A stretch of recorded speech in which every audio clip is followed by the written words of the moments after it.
Jadi kami dari kelompok metode pemilihan proyek akan menjelaskan metode yang akan kami gunakan dalam menjalankan proyek ini. Yang pertama, sebelum itu kami akan menjelaskan beberapa metode-metode proyek yang ada di dunia manajemen proyek.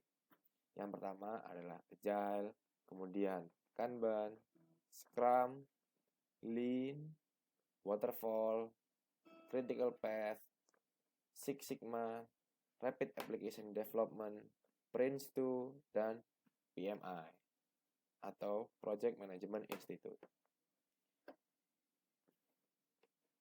Pada kali ini, metode yang akan kami gunakan adalah metode Scrum. Mengapa metode Scrum? Jadi, Scrum yang pertama, Scrum dapat membantu perusahaan Anda dalam menghemat waktu dan biaya. Jadi, metode Scrum ini sangat banyak digunakan di proyek-proyek, terutama di proyek IT. Karena yang pertama dia lebih hemat waktu dan hemat biaya. Dan dalam ini adalah uang, ya kan. Kemudian dengan menggunakan metode Scrum, Anda dapat mentransformasikan bisnis yang sulit untuk diukur menjadi mudah. Kemudian kelebihan dari metode Scrum adalah pergerakan pengembangan cutting edge dapat dengan cepat dikodekan. Jadi sang programmer bisa juga cepat langsung menjalankannya.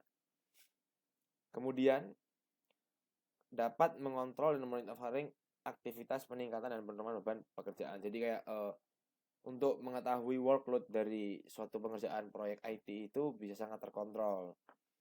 Kemudian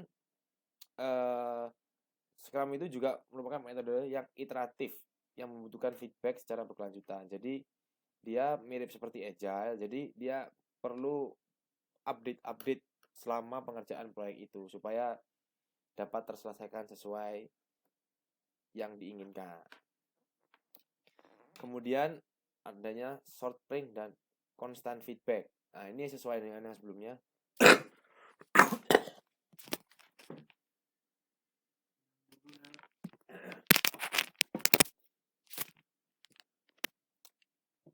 Ya, kembali lagi. Dalam Scrum ini ada istilah yaitu short sprint dan constant feedback. Seperti yang ada di dalam Agile. Jadi dia membutuhkan perubahan-perubahan yang selalu terjadi itu untuk bisa akhirnya terciptalah final form, bentuk paling sempurnanya. Kemudian ada istilah yaitu daily Scrum meeting, yaitu memungkinkan Scrum untuk mengukur produktivitas individu. Hal ini mengarah pada peningkatan produktivitas dari setiap anggota tim.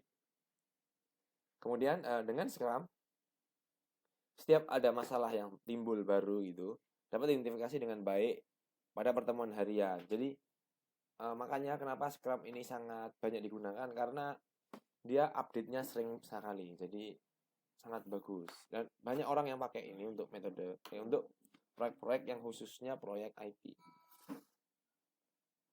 Kemudian Scrum juga dapat mengirimkan produk berkualitas sesuai dengan waktunya. Jadi maksudnya dengan Scrum itu akhirnya meminimalisir untuk keterlambatan sesuai perjanjian dalam proyek.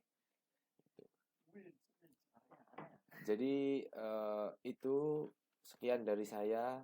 Terima kasih. Mohon maaf bila ada salah kata. Sampai jumpa.